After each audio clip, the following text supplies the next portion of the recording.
نحمده ونستعينه ونستغفره ونؤمن به ونتوكل عليه ونعوذ بالله من شرور أنفسنا ومن سيئات أعمالنا من يهده الله فلا مضل له ومن يضلله فلا هادي له ونشهد أن لا إله إلا الله وحده لا شريك له ونشهد أن سيدنا ومولانا محمدا عبده ورسوله أما بعد فأعوذ بالله من الشيطان الرجيم بسم الله الرحمن الرحيم إن عدة الشهور عند الله 12 شهرا في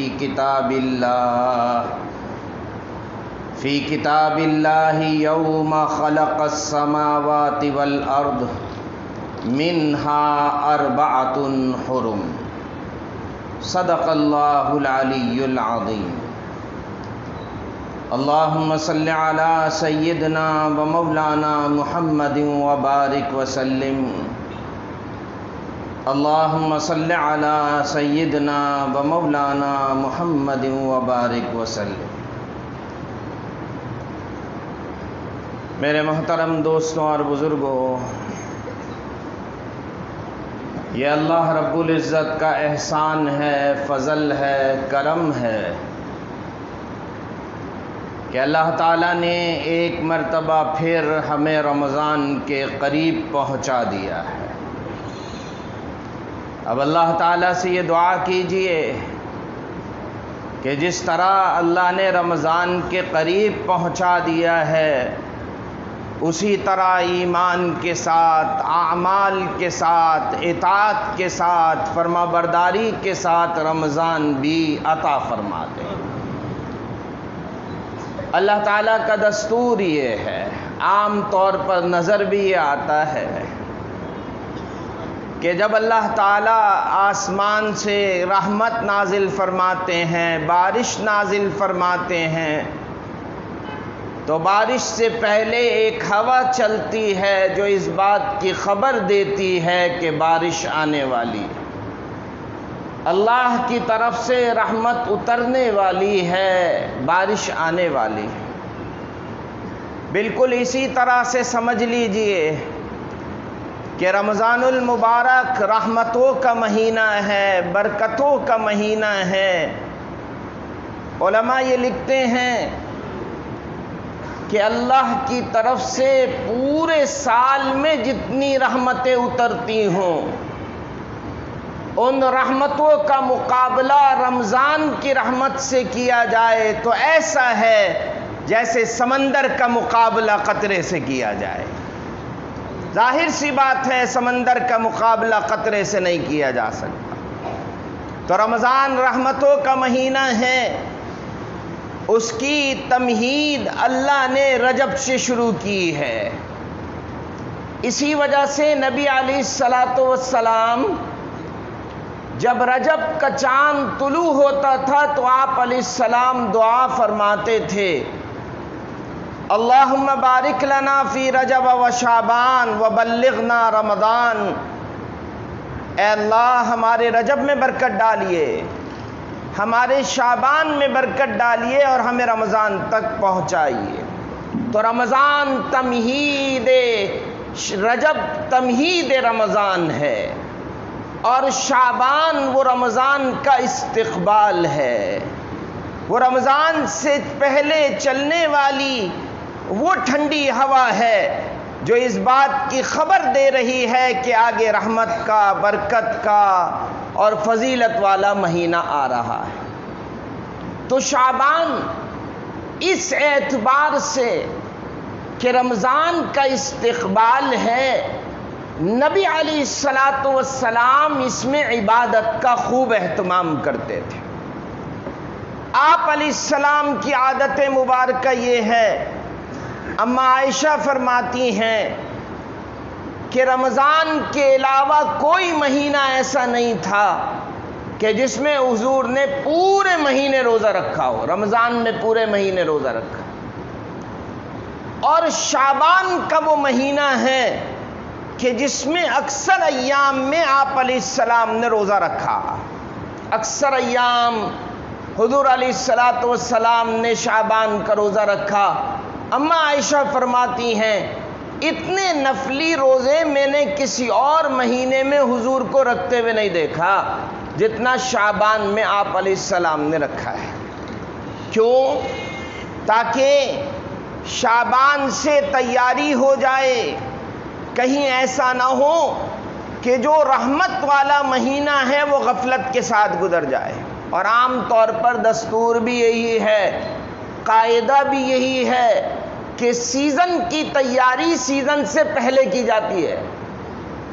کسی بھی چیز کا سیزن ہو، کپڑے والے کا سیزن ہے، جوتے والے کا سیزن ہے، یا کسی اور کام والے کا سیزن ہے، تو وہ اپنے سیزن کی تیاری پہلے سے کرتا ہے، سیزن کی تیاری پہلے سے کیا کرتا ہے۔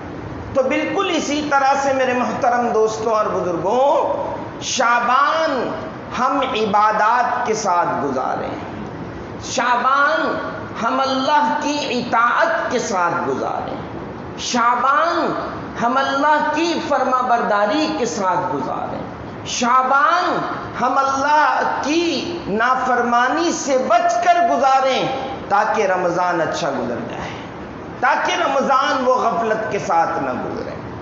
اور پھر شعبان کے مہینے میں آج کی رات جس میں میں اور آپ بیٹھے ہوئے ہیں، جس کو عام زبان میں شب برات کہا جاتا ہے، احادیث کی کتابوں میں مفسرین نے آیات کے تحت جو اس آیت کے نام لکھے ہیں وہ مختلف ہیں۔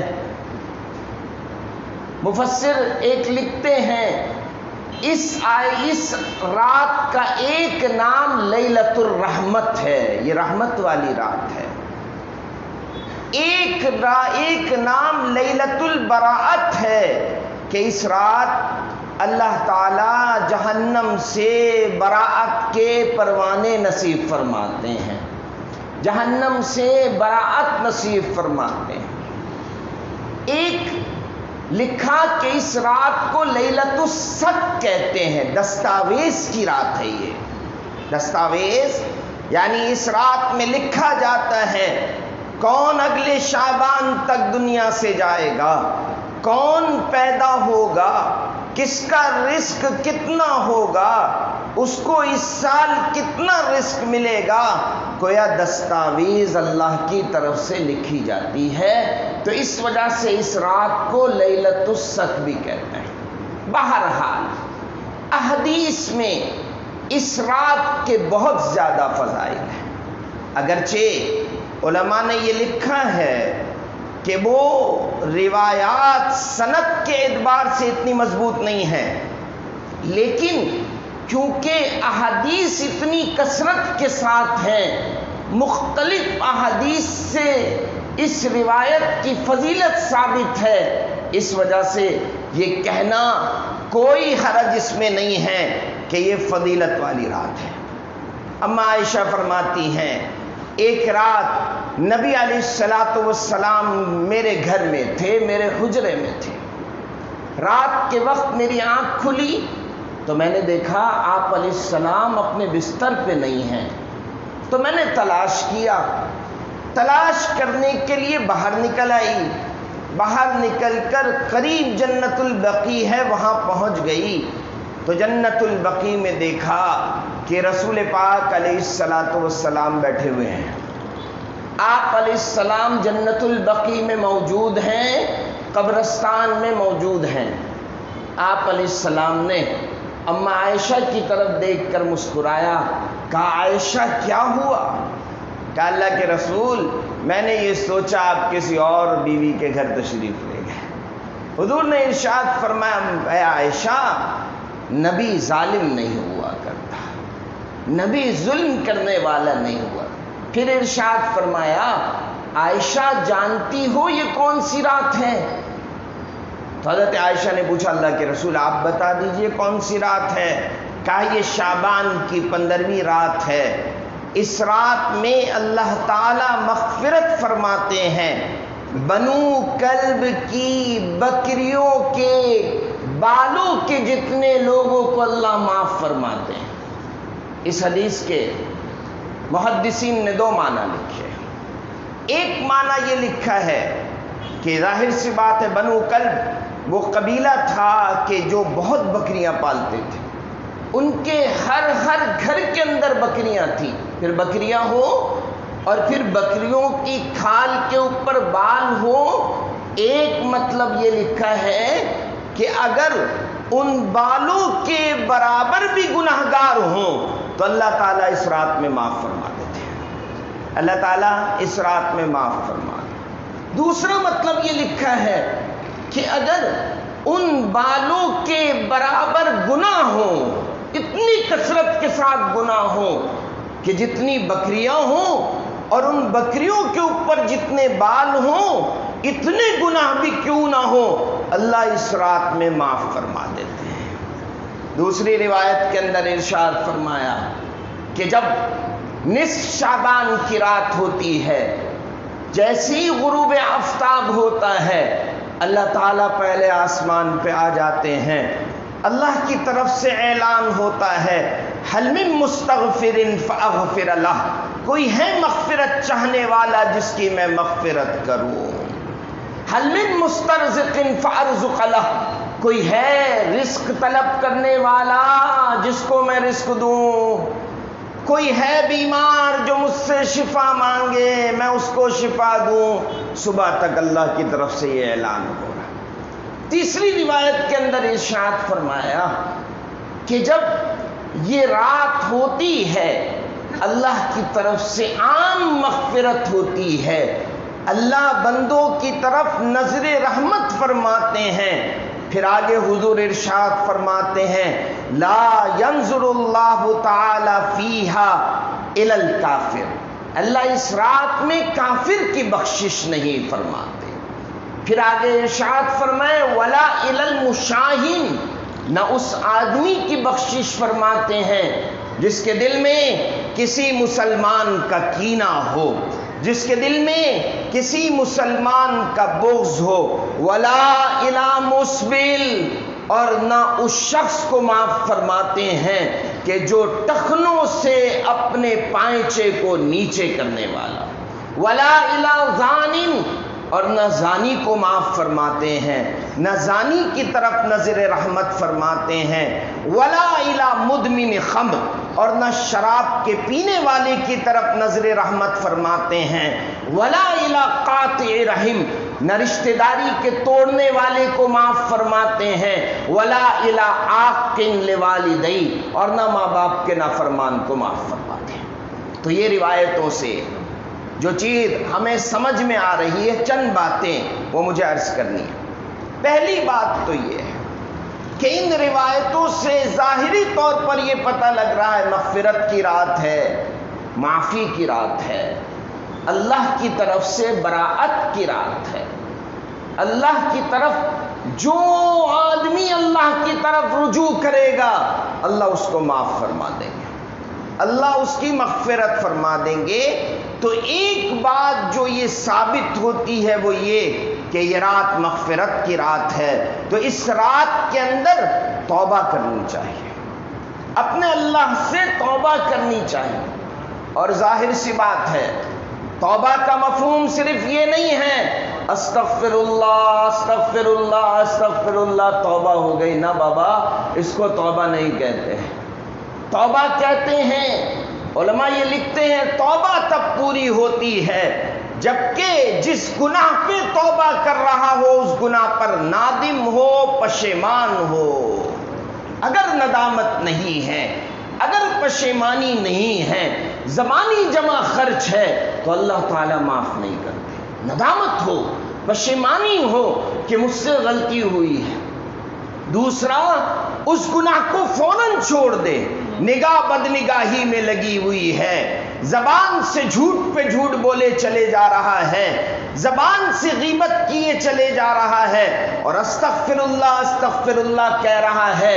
جب تک گناہ کو چھوڑے گا نہیں اس وقت تک توبہ قبول نہیں. گناہ کو فوراً چھوڑے.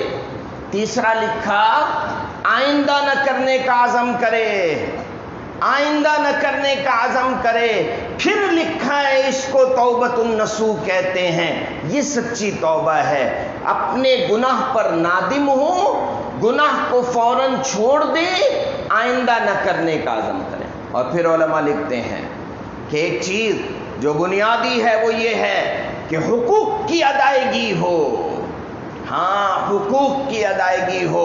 کسی کا قرض لے کے بیٹھا ہوا ہے، استغفر اللہ، بڑی رات ہے، آج کی رات معاف ہو جائے گا، معاف نہیں ہوگا.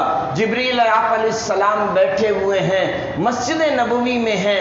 حضرت ایک صحابی آتے ہیں، پوچھتے ہیں اللہ کے رسول، اگر کوئی آدمی اللہ کے راستے میں لڑ رہا ہو اور لڑتے لڑتے شہید ہو جائے، کیا سارے گناہ معاف ہو جائیں گے؟ حضور نے ارشاد فرمایا، ہاں سارے گناہ معاف ہو جائیں. سب سے قیمتی جان تھی وہ بھی اللہ کے راستے میں قربان کر دی، کہا سارے گناہ معاف. اتنے میں حضور علیہ السلام پر وحی کی کیفیت طاری ہو گئی. سخت سردی میں حضور کے پسینہ ایسے بہتا تھا جیسے بارش کا پانی بہ رہا. آپ علیہ السلام کے اوپر وحی کی کیفیت طاری ہوئی ہے.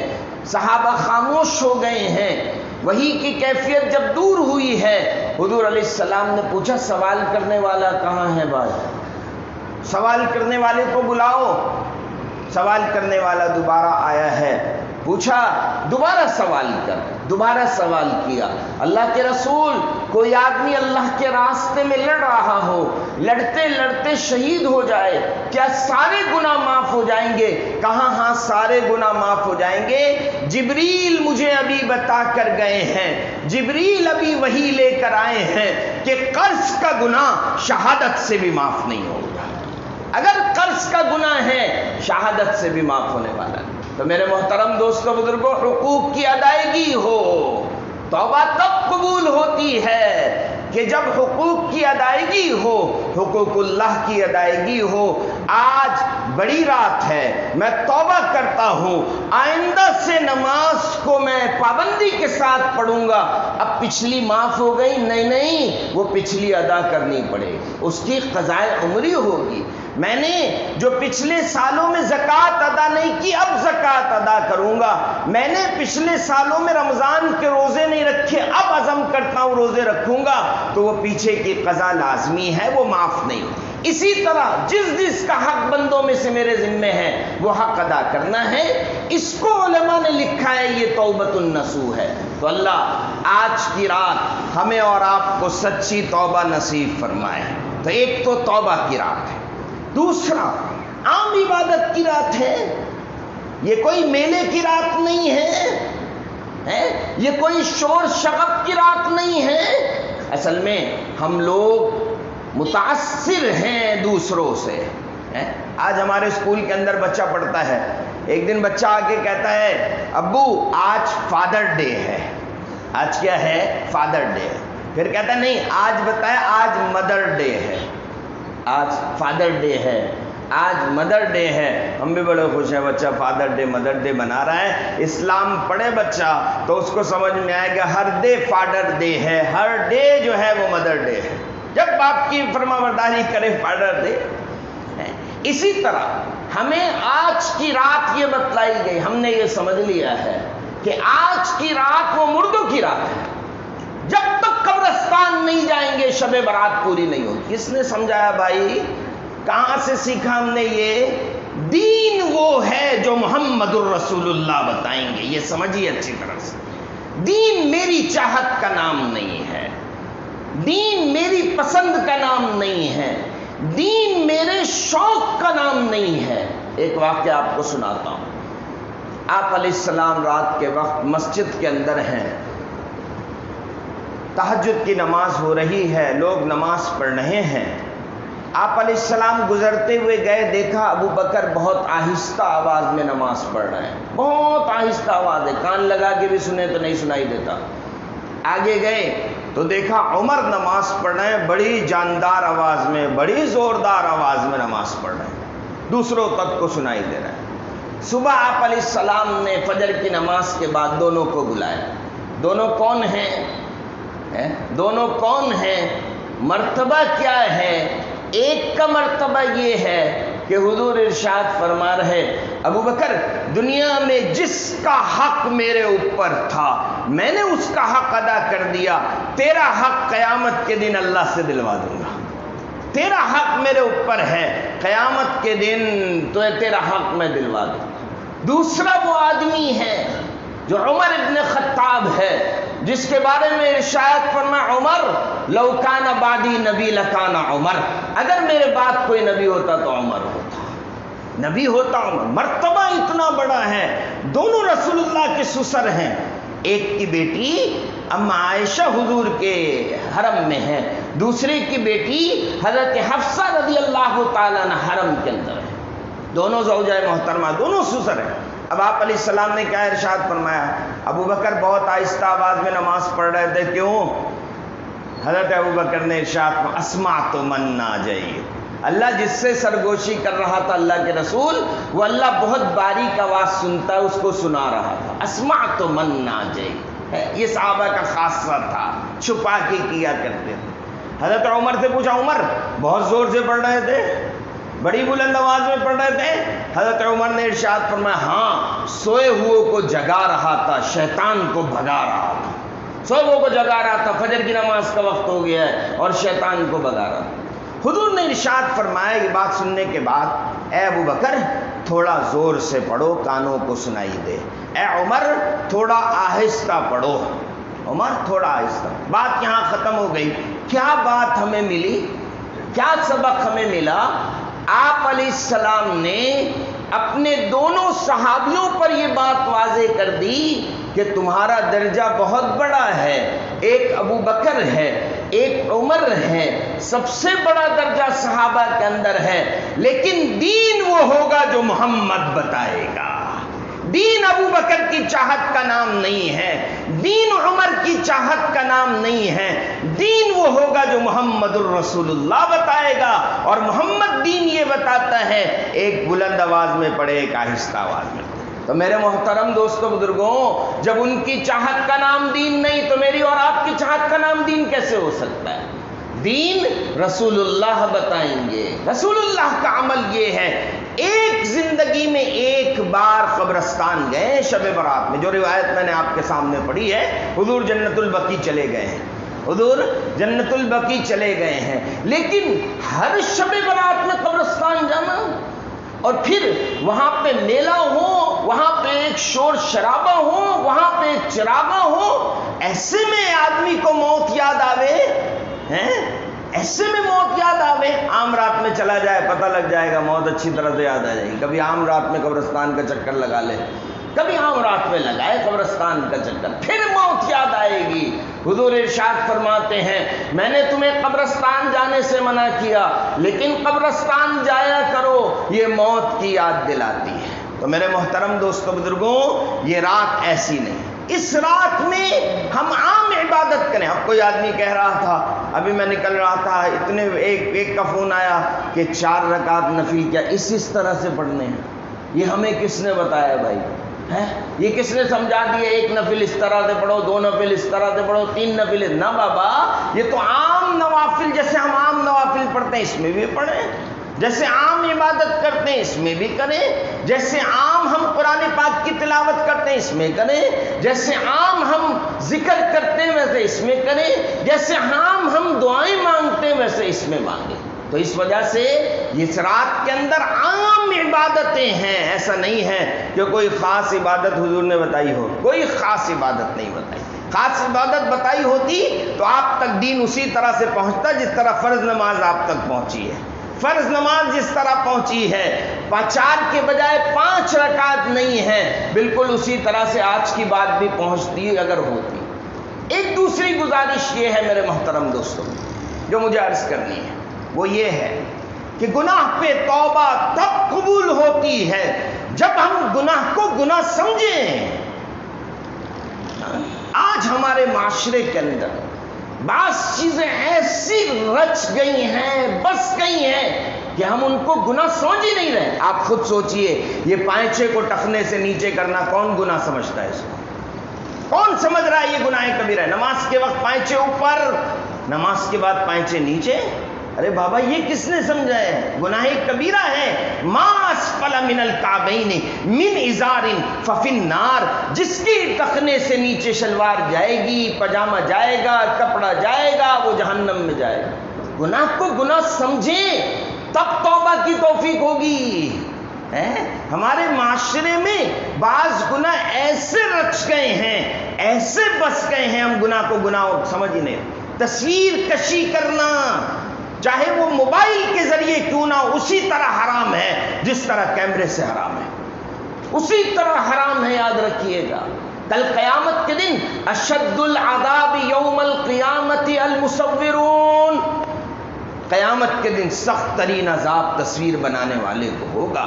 اللہ کہیں گے اس کے اندر جان ڈال دے، تو نے بنائی ہے نا، مصور ہے، مصور تو میں ہوں، اللہ مصور ہے۔ اس جیسا مصور کہاں ہو سکتا ہے جو ایک گندے قطرے کے اوپر اپنی تصویر کا شاہکار دکھاتا ہے؟ 4 اندھیری کے اندر ماں کے پیٹ کا اندھیرا ہے، رات کا اندھیرا ہے، اندر جھلی کا اندھیرا ہے، اس اندھیرے کے اندر گندے قطرے پہ مصوری دکھاتا ہے، خوبصورت انسان بنا کے دکھاتا ہے۔ اس جیسا مصور کون ہو سکتا ہے؟ آج ہمارے معاشرے کے اندر اس تصویر کو ہم گناہ سمجھ ہی نہیں رہے۔ ہمارے موبائل بھرے ہوئے ہیں تصویروں سے، ہمارے موبائل بھرے ہوئے ہیں تصویروں کے ساتھ۔ گناہ ہے، گناہ کبیرہ ہے، سمجھے تو صحیح اس کو، کم از کم گناہ کبیرہ کو گناہ کبیرہ ہم سمجھیں تو صحیح۔ آج ہم اس کو سمجھ رہے نہیں ہیں۔ ہمارے گھروں کی عورتوں کا بے پردہ ہو جانا گناہ کبیرہ ہے۔ حضور علیہ السلام ارشاد فرما رہے، ایک عورت بے پردہ نکلتی ہے، ایک عورت بے پردہ نکلتی ہے، فرشتے اس کے سارے محارم پر لعنت بھیجتے ہیں، اس کے شوہر پر لعنت بھیجتے ہیں، اس کے بھائی پہ لعنت بھیجتے ہیں، اس کے والد پر لعنت بھیجتے ہیں، اس کے بیٹے پہ لعنت بھیجتے ہیں۔ غزوہ ہے، آپ علیہ السلام ایک صحابی ہیں، نوجوان ہیں، حضور کے ساتھ غزوے میں ہیں، حضور کے ساتھ غزوے میں۔ اب وہاں پر وہ شہید ہو جاتے ہیں، نوجوان صحابی ہے، شہید ہو جاتا ہے، نوجوان صحابی شہید ہو۔ اللہ کا کرنا یہ ہوا، ماں کا ایک ہی بیٹا ہے، اس عورت کا پہلے شوہر شہید ہوا تھا کسی غزوے میں، والد بھی پہلے شہید ہو گیا تھا، صرف ایک بیٹا تھا، وہ بھی اللہ کے راستے میں شہید ہو گیا۔ میرا کہنا آسان، آپ کا سننا آسان۔ جس عورت کا جوان بچہ مرتا ہو، اس کا غم میں اور آپ نہیں پہنچ سکتے، اس کا غم وہی جانتا ہے۔ صحابیہ نے دوپٹہ لپیٹا، برقع لپیٹا، جو اس وقت پردے کا تھا وہ لپیٹا، اور پتہ لگ گیا کہ حضور علیہ السلام آ گئے ہیں غزوے سے، آپ علیہ السلام غزوے سے لوٹ آئے ہیں۔ صحابیہ پہنچ گئے ہیں، اور صحابیہ نے پوچھا اللہ کے رسول، حالانکہ اطلاع پہلے مل چکی ہے، بیٹا شہید ہو گیا ہے، گھر میں اطلاع مل چکی ہے۔ صحابیہ نے پوچھا میرے بیٹے کا کیا ہوا؟ حضور علیہ السلام نے ارشاد، اصبری واحتسبی فإنہ فی الجنہ، صبر کر، ثواب کی نیت کر، تیرا بیٹا جنت میں ہے، صبر کر، ثواب کی نیت کر، تیرا بیٹا جنت میں۔ جانے لگی، رو رہی، آنکھوں سے آنسو بہ رہے جا رہی ہے۔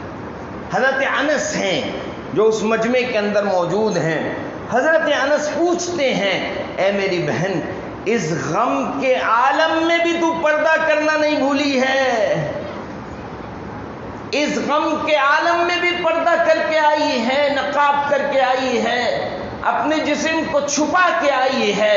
وہ صحابیہ ارشاد فرماتی ہیں بیٹے کا جنازہ نکلا ہے، حیا کا جنازہ نہیں نکلا جو بے پردہ ہوتی، حیا کا جنازہ نکلتا ہے تب بے پردہ ہوتے ہیں، بیٹوں کے جنازوں پہ بے پردہ نہیں ہوا کرتا۔ تو میرے محترم دوستوں بزرگوں، گناہ کو گناہ سمجھیں.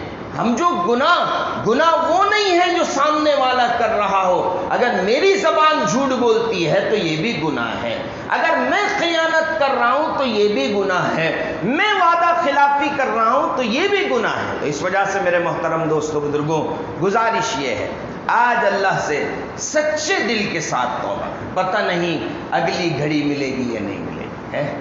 آج اللہ تعالیٰ اسرائیل علیہ السلام کو فہرست دے رہے ہیں، فہرست دے رہے ہیں. اے اسرائیل، یہ فہرست لے لو، یہ ان لوگوں کی فہرست ہے جو اس 15ویں شعبان سے اگلی 15ویں شعبان تک دنیا سے جائیں گے.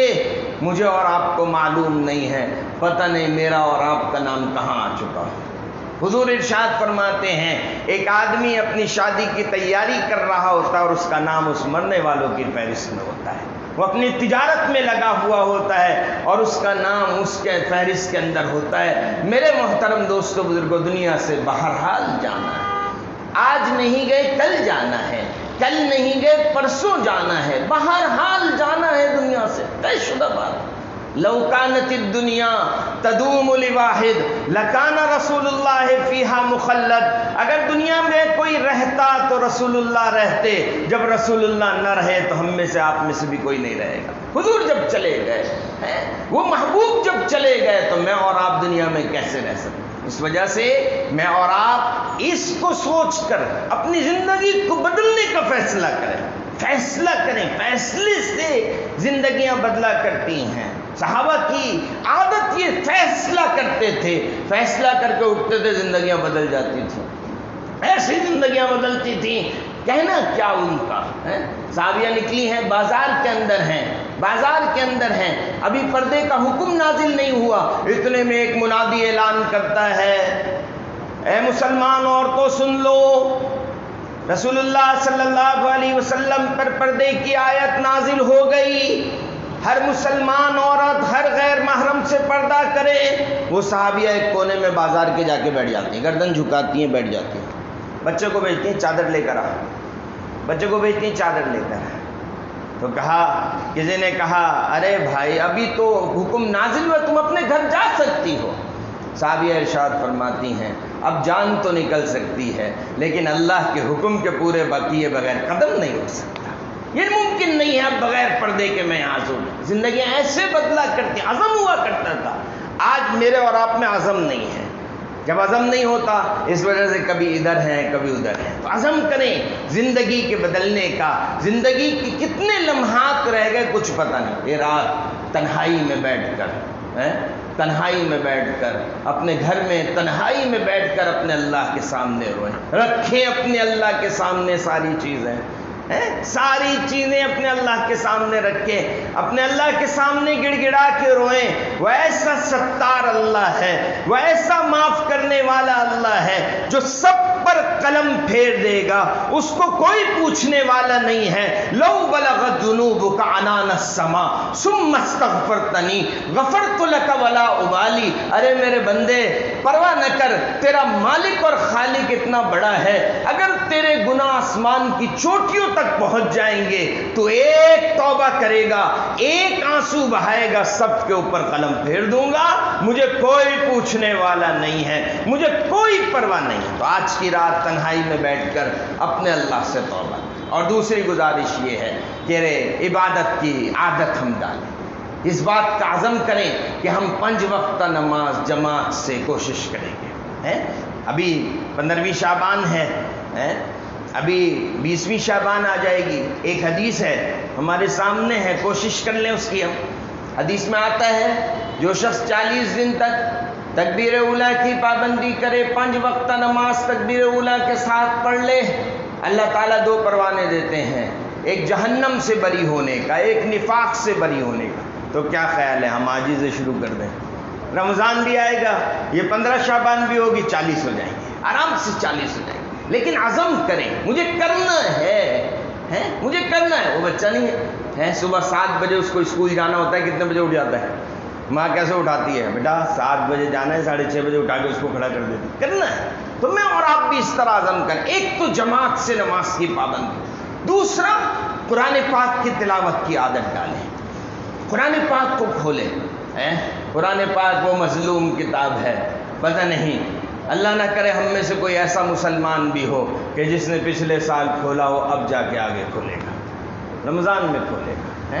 قرآن پاک انقلابی کتاب، قرآن پاک بہترین کتاب، قرآن پاک معجزاتی کتاب، قرآن پاک اللہ کا کلام، زندگیوں کو بدلنے والا کلام، اللہ سے قریب کرنے والا کلام. تو میں اور آپ اس کا فیصلہ کریں کہ آج سے ہی قرآن پاک کی تلاوت کریں گے. آج رات کو ہم پڑھیں گے لیکن آئندہ بھی قرآن پاک کی تلاوت کریں گے. ایک فائدہ بتاتا ہوں، قرآن پاک کو اٹھائیے، اس میں منزل لکھا ہوا ہے، پہلی، دوسری، تیسری، چوتھی. کتنی منزلیں بھائی؟ کتنی منزلیں؟ 7 منزلیں ہیں. 7 منزلوں کے اندر قرآن پاک کی سورتوں کی ترتیب ہے. پہلی منزل کے اندر 3 سورتیں، دوسری منزل میں 2 سورتیں بڑھتی ہیں 5 ہو جاتی ہیں، تیسری منزل میں 2 سورتیں بڑھتی ہیں 7 ہو جاتی ہیں، چوتھی منزل کے اندر وہ 9 ہیں، اور 5ویں منزل کے اندر وہ 11 ہیں، اور 6ٹھی منزل میں 13 سورتیں ہیں، اور 7ویں منزل کے اندر بقیہ قرآن پاک کی سورتیں. کبھی سوچا ہے ہم نے یہ 7 منزلیں کیوں بنائی ہیں؟ کبھی سوچا ہے یہ 7 منزلیں صحابہ کے زمانے میں کیوں ترتیب دی گئیں؟ کیا وجہ تھی 7 منزلوں کی؟ ارے بابا، ہمارے ہفتے میں 7 دن ہوتے ہیں، مسلمان کے 7 دن ہیں. جب اس کے ہفتے کا ایک دن شروع ہو 1 منزل کی تلاوت کرے، دوسرا دن ہو دوسری منزل کی، تیسرا دن ہو تیسری منزل کی، یہاں اس کا ہفتہ پورا وہاں قرآن پاک کی تلاوت کرے. اللہ ہمیں یہ نصیب فرمائے. قرآن پاک کے ساتھ اور استغفار کثرت کے ساتھ کرنا ہو، توبہ کثرت کے ساتھ کرنا ہو. اللہ تعالیٰ مجھے اور آپ کو عمل کی توفیق نصیب فرمائے. وآخر دعوانا ان الحمدللہ رب العالمین. ایک گزارش یہ ہے، بیان عمل کے لیے ہے. ہمارے حضرت واصف منظور صاحب رحمۃ اللہ علیہ، اللہ ان کی قبر کو نور سے بھر دے، اللہ ان کے بلند درجات ان کو نصیب فرمائے، اللہ نبی علیہ الصلاۃ والسلام کے ساتھ والی جنت نصیب فرمائے.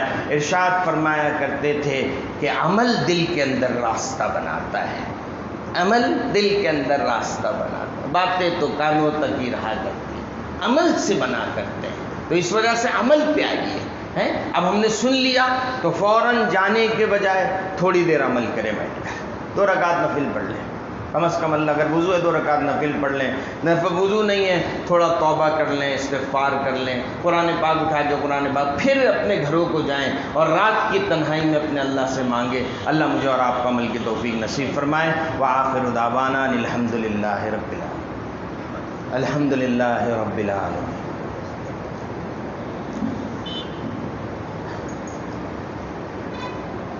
اللہم صلی علی محمد وعلی آل محمد کما صلیت علی ابراہیم وعلی آل ابراہیم انک حمید مجید. اللہم بارک علی محمد وعلی آل محمد کما بارکت علی ابراہیم وعلی آل ابراہیم انک حمید مجید. ربنا آتنا فی الدنیا حسنہ وفی الآخرۃ حسنہ وقنا عذاب النار. ربنا ظلمنا انفسنا وان لم تغفر لنا وترحمنا لنكونن من الخاسرین. یا بدیع السماوات والارض یا ذا الجلال والاکرام یا صریخ المستصرخین یا غیاث المستغیثین یا کاشف السوء یا ارحم الراحمین یا مجیب دعوت المضطرین یا الہ العالمین یا الہ العالمین یا الہ العالمین یا حنان یا منان یا ستار یا غفار یا ارحم الراحمین. یا اللہ آج کی رات ہے، شب برات ہے، آپ کی طرف سے لاکھوں مسلمانوں کو آج جہنم سے برات کا پروانہ ملے گا، گناہوں کی مغفرت کا پروانہ ملے گا. اے کریم آقا، اے رحیم آقا، ہم آپ کے گھر میں بیٹھ کر آپ کے سامنے مؤدب بیٹھے ہوئے ہیں، اپنے ہاتھوں کو آپ کے سامنے اٹھایا ہے اور بڑی آس کے ساتھ اور بڑے یقین کے ساتھ اپنے ہاتھوں کو اٹھایا ہے کہ ہمارا ایک رب ہے، ہمارا ایک خالق ہے، ہمارا ایک مالک ہے. زندگی میں دیر ہو گئی تو کیا ہوا، وہ خالق اور مالک آج بھی معاف کرے گا۔ یا اللہ بڑے یقین کے ساتھ ہاتھوں کو اٹھایا ہے، یا اللہ آج کی رات کو ہم سب کے لیے برات کی رات بنا دیجئے، یا اللہ مغفرت کی رات بنا دیجئے، یا اللہ ہم سب کے گناہوں کو معاف فرما دیجئے، یا اللہ ہر ایک کے تمام بڑے چھوٹے گناہوں کو معاف فرمائیے، یا اللہ خطاؤں سے درگزر فرمائیے، یا اللہ گناہوں کو معاف فرمائیے، یا اللہ گناہوں کی معافی نصیب فرمائیے، یا اللہ ہمیں اپنے گناہ پہ توبہ نصیب فرمائیے، یا اللہ پکی سچی توبہ نصیب فرمائیے، یا اللہ اگر توبہ ٹوٹ جائے پھر توبہ کی توفیق نصیب فرمائیے، یا اللہ مرنے سے پہلے ہر بار جب بھی توبہ ٹوٹے آپ کی طرف رجوع کرنے کی توفیق نصیب فرمائیے، یا اللہ آج کی رات برات کی رات ہے، یا اللہ ہم سیاہکار ہیں، یا اللہ ہم بدکار ہیں، یا اللہ گناہوں کے ساتھ آپ کے سامنے ہیں، یا اللہ جسم پر لباس بڑے ستھرے ہیں لیکن اندر کی روح بڑی گندی ہے، دل گناہوں سے بڑا سیاہ ہے، اے کریمہ کا، اے رحیمہ کا آج کی رات ہم سب کے لیے مغفرت کی رات بنا دیجئے، یا اللہ معافی کی رات بنا دیجئے، یا اللہ گناہوں سے معافی کی رات بنا دیجئے، یا اللہ ہم میں سے ہر ایک کو معاف فرمائیے، یا اللہ ہمارے بڑوں کو معاف فرمائیے، یا اللہ ہمارے چھوٹوں کو معاف فرمائیے، یا اللہ ہمارے بچوں کو معاف فرمائیے، یا اللہ ہمارے بوڑھوں کو معاف فرمائیے، یا اللہ ہمارے جوانوں کو معاف فرمائیے، یا اللہ ہماری عورتوں کو معاف فرمائیے، یا اللہ امت مسلمہ کے ہر فرد کو معاف فرمائیے، یا اللہ ہر ایک فرد سے درگزر فرمائیے، یا اللہ ایمان والی زندگی نصیب فرمائیے، یا اللہ اطاعت والی زندگی نصیب فرمائیے، یا اللہ فرما برداری والی زندگی نصیب فرمائیے، یا اللہ نبی علیہ السلام کی سنت سے محبت والی زندگی نصیب فرمائیے، یا اللہ سنت پر آنے کی توفیق نصیب فرمائیے، یا اللہ ہمارے چہرے نبی کی سنت سے سج رہے ہوں، ہمارے جسم پر نبی کی سنت والا لباس ہو، ہمارا چلنا، ہمارا پھرنا، ہماری تجارت، ہماری معاشرت، ہمارے معاملات، ہماری شادی بیاہ غم سب کچھ نبی علیہ السلام کے تابع بنا کر کرنے کی توفیق نصیب فرمائیے، یا اللہ نبی کی سنت نصیب فرمائیے، یا اللہ نبی کی سنت سے دلی اور عملی محبت نصیب فرمائیے، یا اللہ تمام بدعات سے محفوظ فرمائیے، یا اللہ تمام گمراہیوں سے محفوظ فرمائیے، بے دینی سے محفوظ فرمائیے، ہر طرح کی ضلالت سے محفوظ فرمائیے، یا اللہ نبی علیہ السلام نے جتنی خیریں مانگی وہ خیریں ہمیں نصیب فرمائیے، جن شرور سے نبی علیہ السلام نے پناہ چاہی یا اللہ ان شرور سے ہمیں پناہ نصیب فرمائیے، یا اللہ ہم سارے آپ کے سامنے بیٹھے ہوئے ہیں، یا اللہ آپ سب کی ضرورتوں کو جانتے ہیں، آپ کی زبان سے تو کیا آپ دلوں کی زبانوں کو جانتے ہیں، اللہ آپ جانتے ہیں ہماری مشکلات کو، اللہ آپ جانتے ہیں ہماری پریشانیوں کو، اللہ آپ جانتے ہیں ہمارے حالات کو، اللہ آپ جانتے ہیں ہماری مشکلات کو، یا اللہ اے کریمہ کا، اے دستگیرہ کا ہم سب کی پریشانیوں کو دور فرمائیے، ہم سب کی مشکلات کو دور فرمائیے، یا اللہ ہر مسلمان کو حرام سے محفوظ فرمائیے، حرام لقمے سے، حرام لباس سے، حرام رہائش سے، حرام کی ہر چیز سے ہماری بلکہ سارے مسلمانوں کی حفاظت فرمائیے، یا اللہ ہمارے حلال کاروباروں میں برکت نصیب فرمائیے، یا اللہ ہر مسلمان کو حلال اتنی برکت کے ساتھ نصیب فرمائیے کہ حرام کی طرف اس کی نگاہ نہ جائے، یا اللہ ہم میں جتنے بیمار ہیں مجمع میں ہوں، اسپتالوں میں ہوں، گھروں میں ہوں، جس بیماری میں مبتلا ہوں، یا اللہ سب کو اپنے فضل سے شفا نصیب فرمائیے، یا اللہ ہم وبائی مرض میں گھرے ہوئے ہیں، یا اللہ ہم وبائی مرض میں گھرے ہوئے ہیں، بہت سے مسلمان یا اللہ وبائی مرض میں مبتلا ہیں، یا اللہ بلکہ اگر کوئی غیر مسلم بھی وبائی مرض میں مبتلا ہو یا اللہ اس کو بھی شفا عطا فرما کر ایمان نصیب فرما دو، یا اللہ جتنے مسلمان لا علاج بیماریوں میں مبتلا ہیں، یا اللہ لا علاج بیماریوں میں مبتلا ہیں یا اس وبائی مرض میں مبتلا ہیں، یا اللہ ان ڈاکٹروں کے پاس علاج نہیں، میرے اللہ آپ کے پاس تو علاج ہے، آپ تو محتاج نہیں ہیں، آپ چاہیں تو تنکے میں جان ڈال دیں، آپ چاہیں تو بے جان میں جان ڈال دیں، آپ چاہیں تو پتھر میں جان ڈال دیں، یا اللہ میرے مسلمان جتنے بزرگ، جتنے بھائی بہن، جتنے بزرگ، جتنے مرد اور عورت، جتنے بچے یا اللہ لا علاج بیماریوں میں مبتلا ہیں، اپنی موت کا انتظار کر رہے ہیں، یا اللہ ان کو شفا نصیب فرما دو، یا اللہ اپنے غیب کے خزانے سے شفا نصیب فرما دیجیے، یا اللہ جن جن لوگوں نے دعاؤں کے لیے کہا ہے، جن کے یہاں جو بیماری ہے، یا اللہ کسی کے والدین،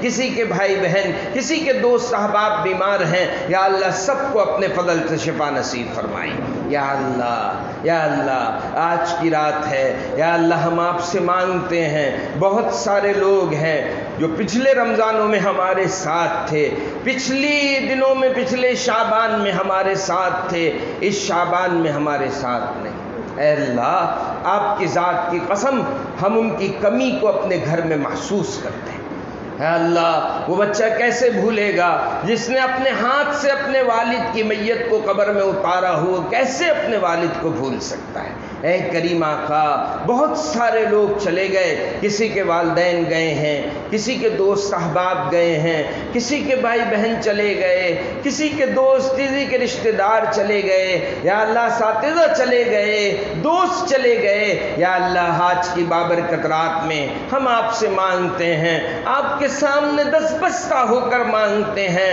یا اللہ جتنے مسلمان آج تک دنیا سے چلے گئے، یا اللہ سب کو معاف فرمائیے، سب کی قبروں کو جنت کا باغ بنائیے، اپنے نور سے منور فرمائیے، ان کی نیکیوں کو قبول فرمائیے، ان کی برائیوں کو معاف فرمائیے، قدم قدم جنت نصیب فرمائیے، کروٹ کروٹ جنت نصیب فرمائیے، یا اللہ اونچی جنت نصیب فرمائیے، جنت الفردوس نصیب فرمائیے، یا اللہ نبی کے ساتھ والی جنت نصیب فرمائیے، یا اللہ ہم سب کو بھی ایمان پہ زندہ رکھیے، یا اللہ ایمان پہ زندہ ہوں، اعمال پہ زندہ ہوں، یا اللہ جب دنیا سے جا رہے ہوں ایمان ہمارے ساتھ ہو، اعمال ہمارے ساتھ ہو، ہمارے نامہ اعمال سے گناہ صاف ہوں، ہمارے نامہ اعمال میں ہماری توبہ قبول ہو، لوگ رو رہے ہوں اور ہم موت کے فرشتے کو دیکھ کر ہنس رہے ہوں، وہ ہمیں خوشخبری سنا رہا ہو، جنت کی خوشخبری سنا رہا ہو، فرشتے مغفرت کی خوشخبریاں سنا رہے ہوں، یا اللہ ایسا دنیا سے جانا نصیب فرمائیے، یا اللہ وہ جیسے حضرت بلال دنیا سے جا رہے، رو رہے، بیوی رو رہی، بیوی کو کہا خاموش ہو جا، اس دن کا میں زمانے سے انتظار کر رہا تھا، اس دن کا زمانے سے انتظار کر رہا تھا، آنکھ بند ہونے دے محمد کی زیارت ہونے والی، آنکھ بند ہونے دے صحابہ کی زیارت ہونے والی ہے، یا اللہ ہمیں بھی ایسی موت نصیب فرمائیے، یا اللہ ایسی موت نصیب فرمائیے، یا اللہ گناہ پر موت سے حفاظت فرمائیے، یا اللہ گناہ پر دنیا سے جانے سے محفوظ فرمائیے، آپ کے نبی ارشاد فرماتے ہیں جس حالت میں مرے گا اسی حالت میں قیامت کے دن اٹھایا جائے گا، یا اللہ اگر گناہ پر مر گئے کل قیامت کے دن گناہ پر اٹھائے گئے، ساری دنیا دیکھے گی، سارا عالم دیکھے گا یہ گناہ کرتے ہوئے اٹھ رہا ہے، یا اللہ ایسی موت سے محفوظ فرمائے، یا اللہ ایسی موت سے محفوظ فرمائے، یا اللہ جو مانگا ہے نصیب فرمائیے، جو نہ مانگ سکے ہمارے لیے مناسب وہ بھی نصیب فرمائیے، یا اللہ فقیر ہیں، محتاج ہیں، اپنی اوقات کے مطابق مانگتے ہیں، اللہ آپ بادشاہ ہیں، اللہ آپ شہنشاہ ہیں، یا اللہ ہم فقیروں کو اپنی شان کے مطابق عطا فرمائیے، یا اللہ ہماری تمام دعاؤں کو محض اپنے فضل و کرم سے نبی اکرم صلی اللہ علیہ وسلم کے صدقے سے آپ کی برکت سے قبول و منظور فرمائیے، آمین آمین آمین، وصلی اللہ تعالی علی خیر خلق محمد و آلہ و اصحابہ اجمعین برحمتک یا